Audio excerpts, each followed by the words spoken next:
finally arrived at the next topic, the next unit, and this is something totally new, Unit 8 here, something we haven't seen at all. Waves. Oh, that was a joke. Okay, please, class, stop laughing, and let's compose ourselves. So waves, we're not quite finished yet with waves. We've discussed waves in general, but here in Unit 8, we will look at specific waves. The first will be sound waves, then will be light waves. Now, air is a physical medium. There are air particles which bump into each other, and they cause the next set of particles to bump into the next set of particles, which then bump to the next set of particles. So these bumps, these compressions, can be sent through air just like coils of a slinky can bump into each other. And what is it that travels through air? Sound waves. Sound waves are what travel through air. The way that I'm talking into the microphone right now is because my voice box is vibrating, causing the air particles beside it to push against the next set of air particles, which push all the way to all the air particles till they hit the microphone. So the compression starts at my voice box, and it spreads out all the way to the microphone. So let's see a simulation. And this simulation is courtesy of Dan Russell. Here's the website where you can find it. If we zoom in on just a specific focused area of air, right, then this is what we get. Every black dot represents an air particle, okay? And those air particles are bumping into each other back and forth because a source, you can imagine that this is my voice box, right? Imagine that this is my voice box. And as my voice box produces sound, it does so by vibrating back and forth, and that causes the air particles beside it to be bumped forward and backward. And when they get bumped, they bump into the next, and then this bump, see, I'm watching with my mouse, the bump just continues being passed along just like a compression of a slinky. But notice what happens to each individual particle of the sound wave. Each particle of the sound wave, like this red one, just goes back and forth, right? That red particle just goes back and forth. And here's another red particle, only moving back and forth. And here's another. So you can watch and see that even though each particle moves left-right, there is a wave propagating to the right. So how do we draw this zoomed-in view of the sound wave, of the air particles? Well, here's how. We use dots, just like the simulation we just saw. So here's a snapshot in time. Here's a snapshot. Each dot represents a particle in the air, and clearly we see, because each of the dots, each moves left-right, which is in the same direction or parallel to the direction of wave propagation, the direction the wave is moving in. And whenever the particles move in the same direction or parallel to the direction of the wave, we call that a longitudinal wave. So sound waves are longitudinal waves. They're not transverse waves. You don't get particles going up-down like on a string. Okay. Each particle vibrates instead left-right, back and forth, left-right. Now, this sound wave, right, because it's a longitudinal wave, there are rarefactions and there are compressions. And remember, we can really clearly see this here. Think about air pressure. Air pressure is higher when you have a higher density, when there are more particles bouncing off of each other. So at a compression, we have a high density. There's a lot of particles per bit of space here. And over here on the rarefaction, this is low density. We have fewer particles per bit of space.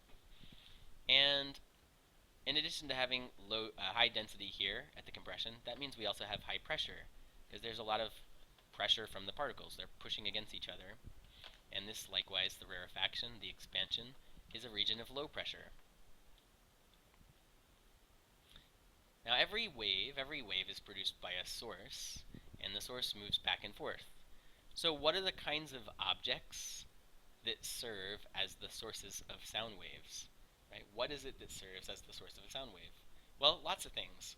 A tuning fork. If you strike a tuning fork, the little prongs of the tuning fork vibrate back and forth, a very small amount, hard to see, but they do, they vibrate, And when they vibrate, they push air particles in and out of the way. But your voice box does the exact same thing, and that's in fact, that's how you produce sound with your voice. But it's doesn't have to be things that vibrate repetitively. If you just take your hands and you clap them together, you'll be pushing air particles together. Right? If you clap your hands, you push air particles together. And that compression, that pulse, can be sent out through the air, and it can hit your ear, and it can cause you to register the sound of the clap. But other things, like wings of a bee. Wings of a bee is a good one because it's different from two objects hitting each other. It's a good one just because it is. We all know what wings of a bee sound like.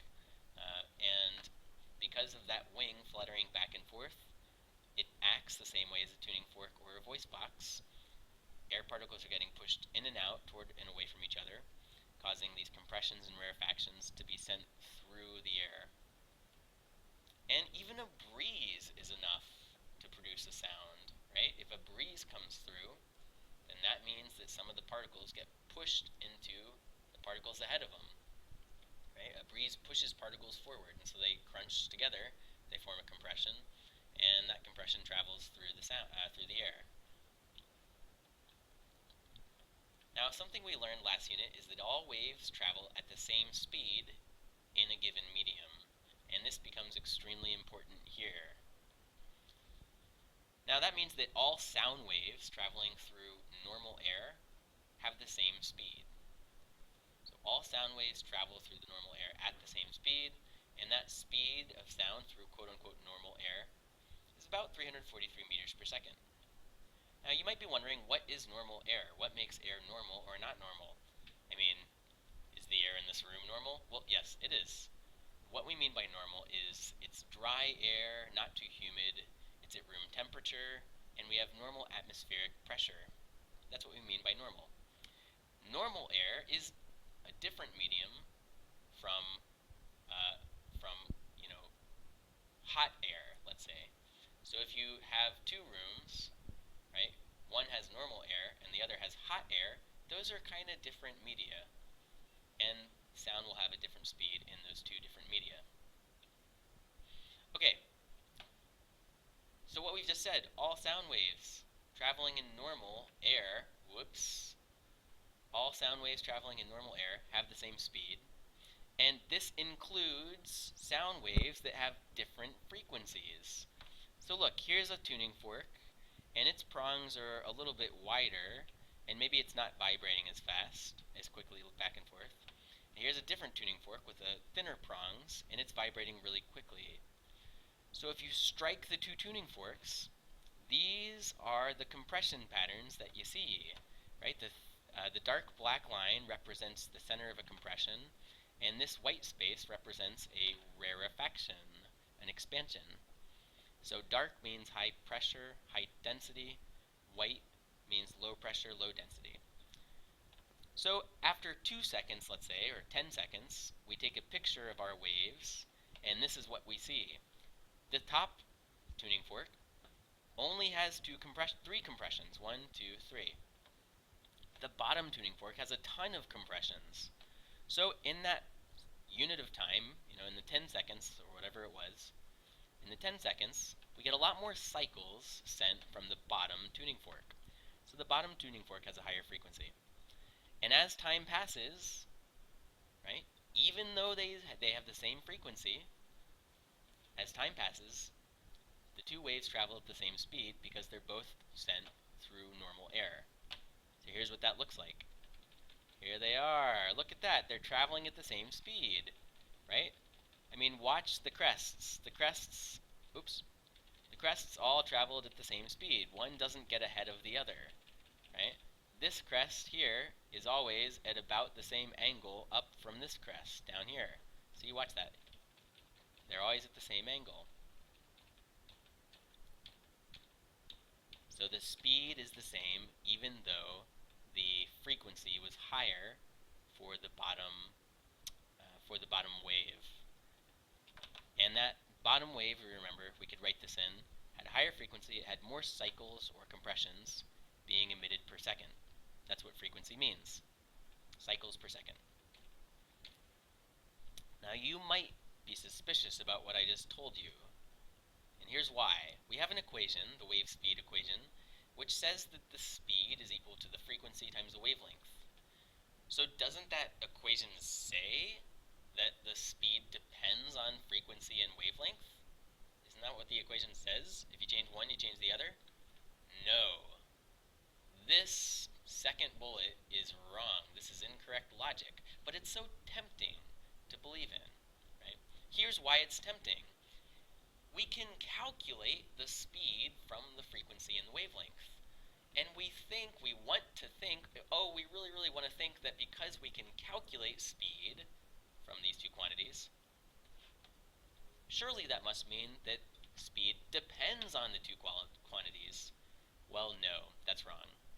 Being able to calculate something is different from something depending on those quantities.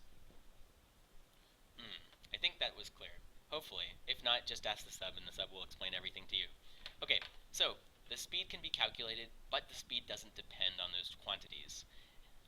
Now, in fact, here's what the speed of a wave through a given medium, here's what it actually depends on. It depends on how far apart the particles are in the medium, and it depends on how strongly they are interlinked. Right? If you lift one particle or push one particle, how strongly does it push or pull on the surrounding particles? How strong is their connection, their linking connection? So for a given medium, the speed is constant and it doesn't change, even as the frequency and the wavelength change. Here's what that means for frequency and wavelength. If v is constant, then this product of frequency and wavelength always produces the same value. When you multiply frequency and you multiply that by wavelength, you always get the same speed, no matter what the frequency or wavelength is. So what that really means is that they're inversely proportional quantities. Frequency and wavelength are inversely proportional. If you double the frequency, then the wavelength will be divided by 2 so that their product always produces the same speed. Right? So if you change the frequency in some way, then you necessarily will produce a change in the wavelength such that their product remains constant. Okay? Multiplying one by the other always will be constant. It has to equal the same speed. So this speed here, because it's constant, it kind of constrains what pairs we can have for f and lambda. Only certain pairs of f and lambda can exist. Specifically, only those pairs which, when multiplied, produce the wave speed of our medium. So different sound waves can have different frequencies, right? We understand that now. The cool thing about frequency is that humans perceive different frequencies waves as being different pitches, right? So what do I mean by pitch? Well, what I mean is we can talk with a very low pitch, or we can talk with a medium pitch, or we can talk with a very high pitch. What pitch represents is how high or how low the tone sounds. Is it a high tone or is it a low tone? That's what pitch means. And as it turns out, a higher frequency sound wave sounds higher in pitch than a lower frequency sound wave does. Fortunately, humans can only hear sounds whose frequencies fall within this range, from 20 Hz all the way up to 20,000 Hz.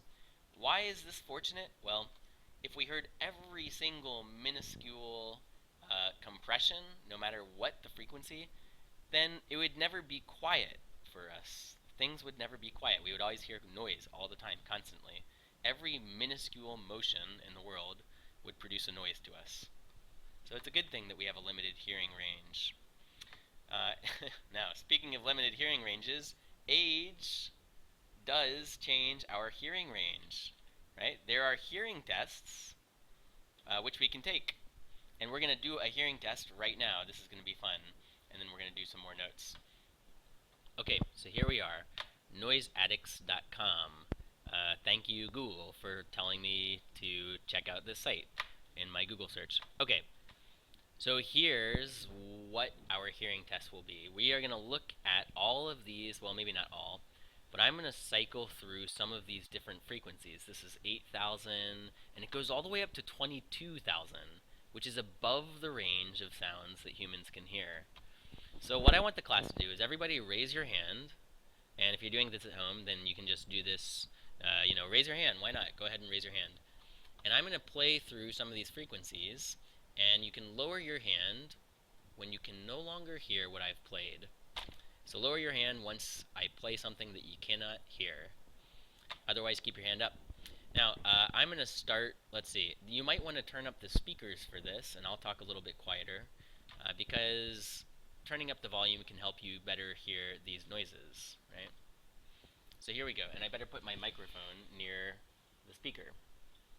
Alright, let's give this a shot. I'm about to start, so hands up. We need everybody quiet, and let's give it a try.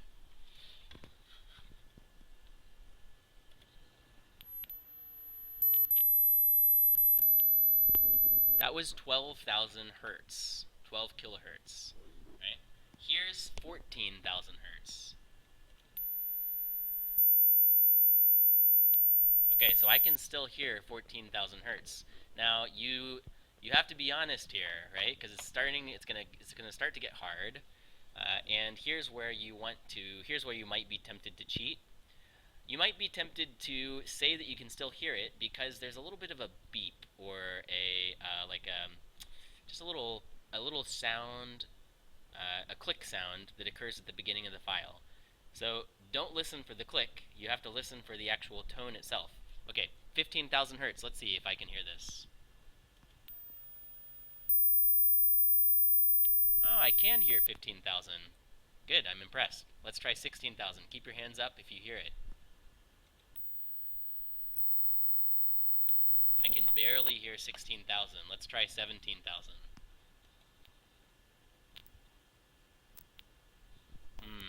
Let's try that one again. I think I can even hear 17,000. I did much better. I'm doing much better now than earlier in the day. Let's see, 18,000.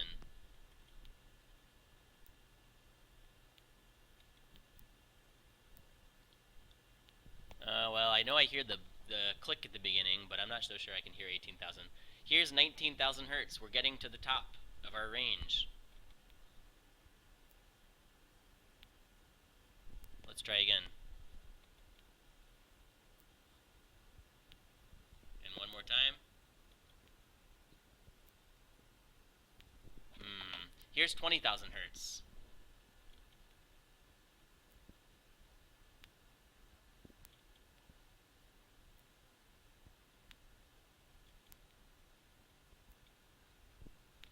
Well, if you can hear that, well done. I don't think I hear it. Let's try 21.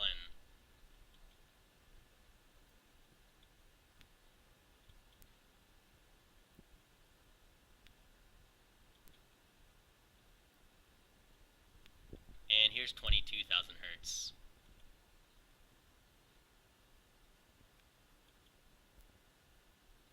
Oh, wait a second. There's another tone that's appearing. So I think 22,000, there was something wrong with that file. A lower tone was produced, much lower than 22,000. Well, if you could hear 21,000, then chances are you are a dog. And if you want to check the door, there may be some dogs appearing right now.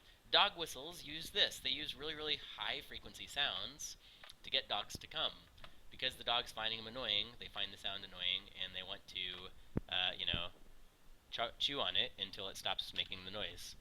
Okay. Oh, guess what? The same mechanism is used to keep teenagers away from, stores or malls, to keep them from loitering. Certain malls will put these really high frequency sounds over the loudspeakers at the mall.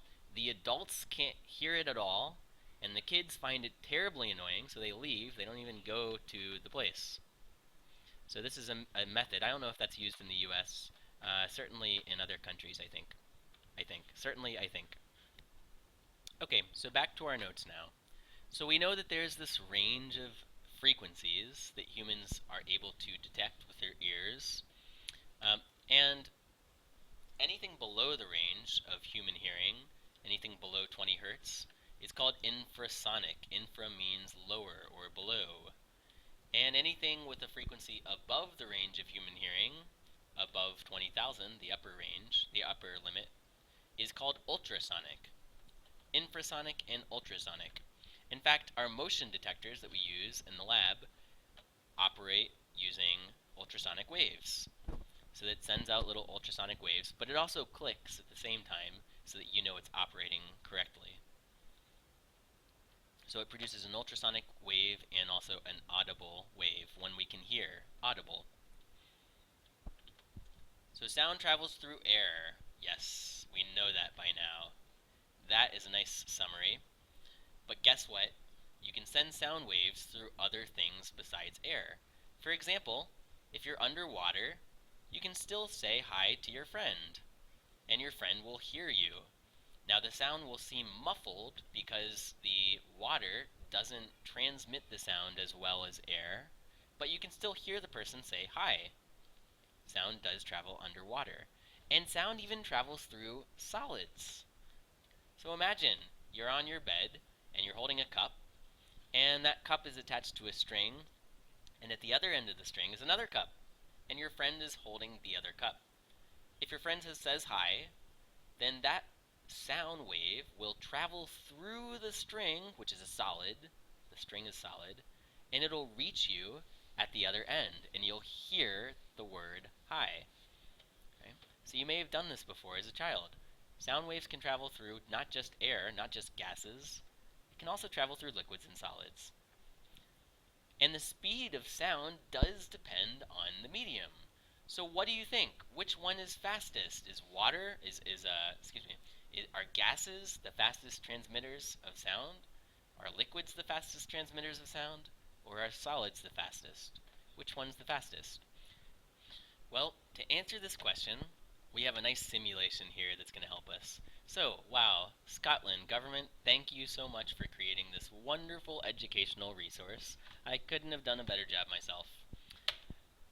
However, I am Irish, so I am obligated to hate everything produced by the Scots. Oh wow, I am very, very divided right now. Okay, what do you do when you're divided? You smack things with a hammer. So that's what I'm going to do using this simulation. Here's the idea. We have three columns. One is a column of air, right below it is a column of water, and then below that is a column of steel, or a row of steel and a row of water, however you like. I'm going to smack the hammer, and that's going to send a sound wave through the air, the water, and the steel. Right? The hammer hits whatever this is. This is a metal. It produces a sound. That wave gets sent through these three things, and it's going to show us a little line which travels across the screen, indicating the speed of the sound. Right? Now, if I put in a really small distance, then all of these will be such a short time that I won't be able to tell which transmits sound the fastest. Right? So if I put in just 1 meter as my distance and I smack the hammer, right? Well, they all registered a time of 0 seconds because 1 meter is too short to measure how quickly sound travels. So let's put in instead, let's put in 8,000 meters, and let's watch, no, let's do, yeah, 8,000 is good. And let's watch what happens. Now take your guesses, right? This is like bidding. Okay, anyone $5 on air, $5 on air, going once, going twice, $5,000, $5 on water. Okay, make your bets. Which one will be fastest? You can pause the video. I know the answer, so I'm not going to guess. But you might be tricked. That's all I'll say. Okay, here we go. On your marks. No, let's just go. Oh, wow. Wow, look at how slow air is. I mean, steel was able to transmit that sound wave in 1.54 seconds? 8,000 meters? Do you know how many miles that is? Well, I hope you do, because let's see. 5K is 3 miles. So this is about 5 miles, somewhere around 5 miles. You can send sound through 5 miles of steel in 1.5 seconds. If you have 5 miles of water, approximately, then that would be about a little over 5 seconds. And air, oh, well, I don't know why it's saying 0. Those Scots, see, here's my Irish. Those Scots, they messed up the simulation. Air took 23.5 seconds. So steel, the solid, is actually much, much faster than any of the other two media. Liquids they transmit sound in the medium amount of time. Air, gases transmit sound in the longest amount of time. And steel, or solid, transmits sound in the quickest amount of time. So here's what we can say. Sound travels fastest through solids, liquids, and then gases. That's the order in which they travel the fastest. Solids are the fastest, gases are the slowest. Now earlier we drew a sound wave like this, but this was when we were zoomed in on the sound wave, right? When we're looking at individual particles. In fact, sound waves don't travel horizontally in one direction. This is not, in a single direction. Don't start singing. Sound waves don't travel horizontally in a single direction. They don't travel horizontally in a single direction like this. They travel in all directions. Here's what we mean. Let's say we have a woman singing, just holding out one note. La, like that. Right? Beautiful, melodious voice. The sound wave that's produced has compressions and rarefactions. So our source has these compressions which are being sent out one after another. Now because the sound wave travels out in all directions like this, in all 3 dimensions, if we connect crests, right? If we connect the crests on neighboring waves, we get these spheres. So each of these circles you can imagine is actually a 3-dimensional sphere. And because the crests propagate out as spheres, we say that sound waves are spherical waves. Now, these lines that we draw on our paper are called wavefronts, and they just connect the crests on the neighboring crests on waves.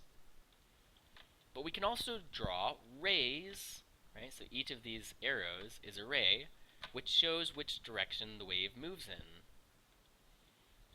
So a wavefront, what is it specifically? Well, it's a line that connects the adjacent crests on neighboring waves. A ray is a line that indicates the direction of wave propagation, right? Or the direction of energy transfer, which way is energy being sent, which way is it propagating out, the energy. But the simple way to think about it is it just tells you which way the wavefronts are moving. Where does the sound wave go? Now, what happens when an ambulance drives by you? Right? What happens? To answer that question, we are going to come to a nice YouTube video which has a really, really, really excellent example. But before we do, just to lighten the mood, I will attempt to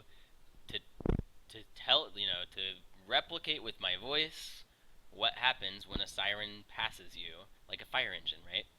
Here's what happens. It's got some noise it's making, like da-oo, da-oo, da-oo, da-oo, da-oo, like that.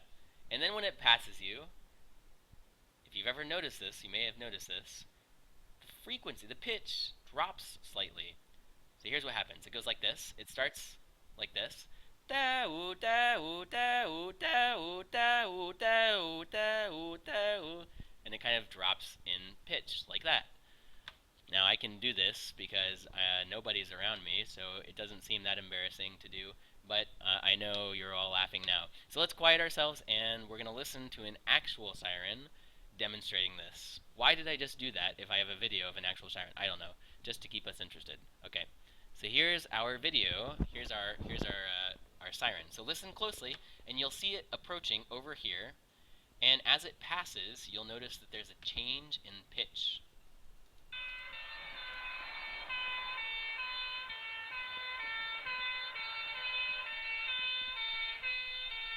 Okay, here it comes.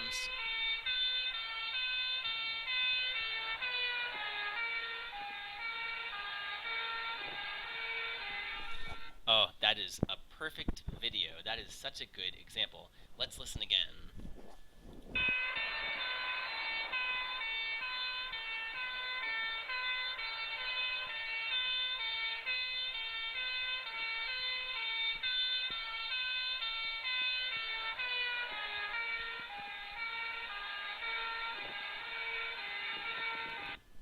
What a wonderful example. Good. So let's analyze what happened with the siren, with the truck, right, the fire truck. Before we look at a moving truck, first we're going to look at a stationary truck.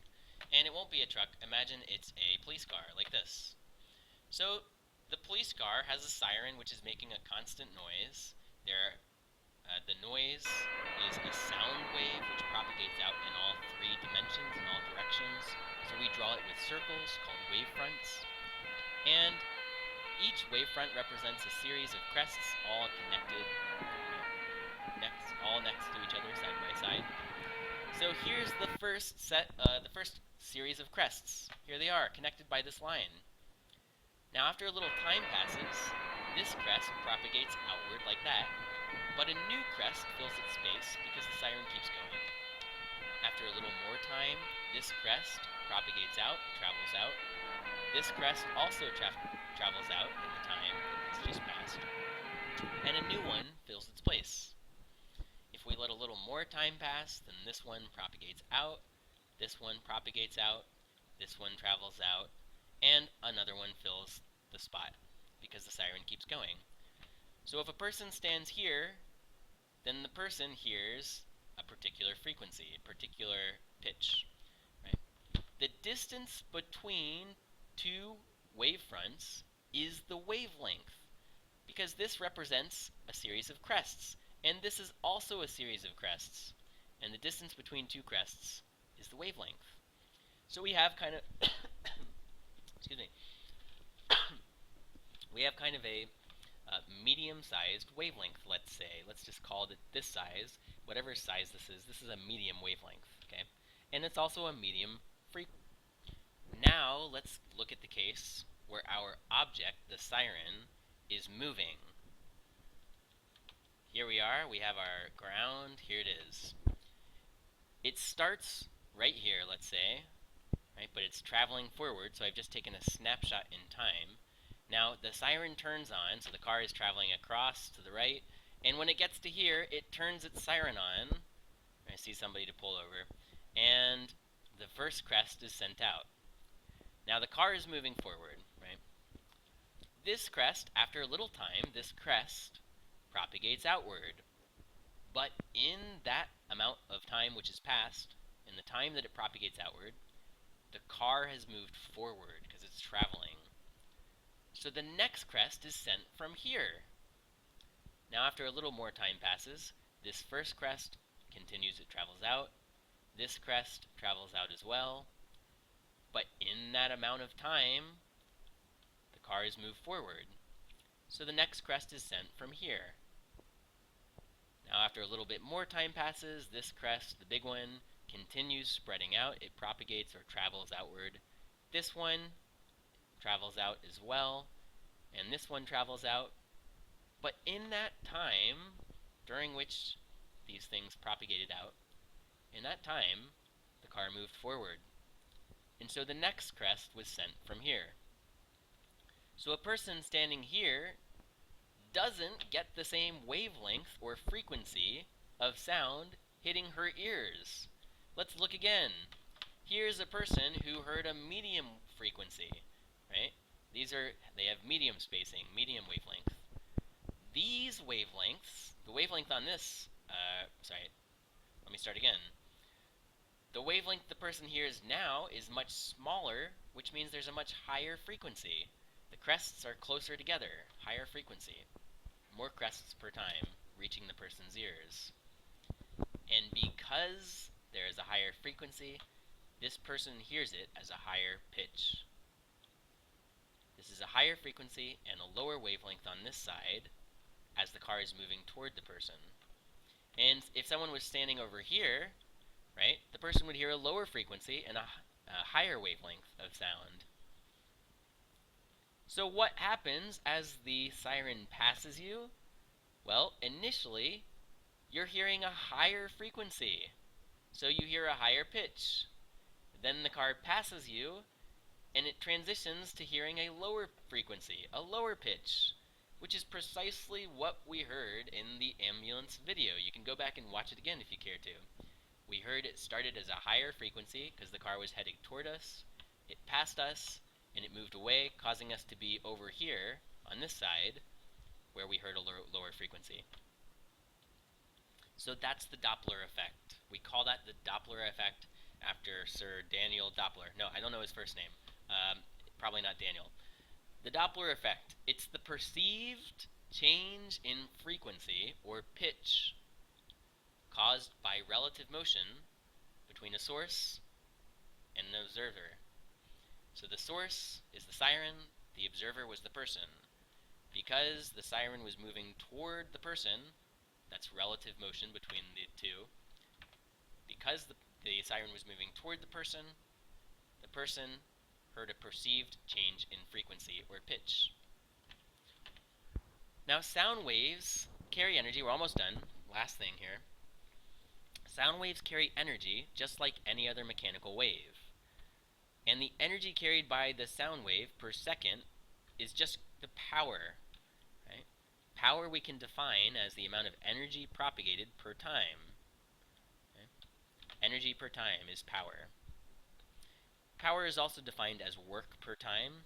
Previously, we looked at a definition of power where we used work over time, but here now we can use energy instead, and it's just as good, still the same power. So the power that's delivered per square meter, right, per area, is called the intensity. We define intensity. This should have three lines. This is our definition, so when you write this down, include three lines on top of each other to indicate definition. Intensity is defined as power over area, the power per area, or you can think of it as the power per square meter, since area is measured in square meters. And of course, we could say that the power is the energy over time per area, but we don't use this form. I'm just reminding us that power is energy over time. We know that sound waves spread out as spheres. So the wave's power is delivered evenly across the surface area of a sphere. In other words, the area here, A, is 4 pi r squared. That's the surface area of a sphere. So the wave's power is delivered evenly across that spherical wavefront, across that surface area. So we can rewrite the equation for intensity like this. And all I've done is replaced A with 4 pi r squared, the area of the spherical wavefronts. So this is our equation for intensity. Now you might be wondering, what is the unit of intensity? Well, power is measured in watts, and R is measured in meters. So power is watts, R squared would be meters squared. The unit of intensity is watts per meter squared. So watts per meter squared, there it is. Those are our units for intensity. Okay, now, here is our first visual concept. The vibrating prongs of the tuning fork create a disturbance that travels outward, away from the source of the vibration. When the prong moves to the right, the molecules of the medium are pushed together, creating a high-pressure region called a compression and represented by the dark region in this graphic. When the prong vibrates to the left, the molecules of the medium are spread apart slightly, creating a low-pressure region called a rarefaction. An alternating series of these compressions and rarefactions move away from the tuning fork. The relative pressures of each region are represented by the sine wave at the bottom of this illustration. When we look closely at the individual particles that make up the medium, we see that they move back and forth in simple harmonic motion. Because the molecules of the medium move back and forth in a direction that is parallel to the movement of the wave, sound is a longitudinal wave. Okay, and I'm going to stop there. That's a nice review. We'll look at the rest next time and talk about some fun facts about whales and bats and some other cool things too. But that covers it for the day. So in the remaining time, I want you to answer the concept quiz that you have, just covering the concepts, making sure you understand the basic facts. You have a key, a solution key as well. All the answers are there, so check your work only after you've done the exercise on your own. You can pitch your practice if you care to, because you have the answers, the correct answers, on the page with the solutions. So don't worry about answering it incorrectly. Give it a shot because you have the correct answers there already. So give it your best shot, and then solve the problems that have been given to you on power and intensity.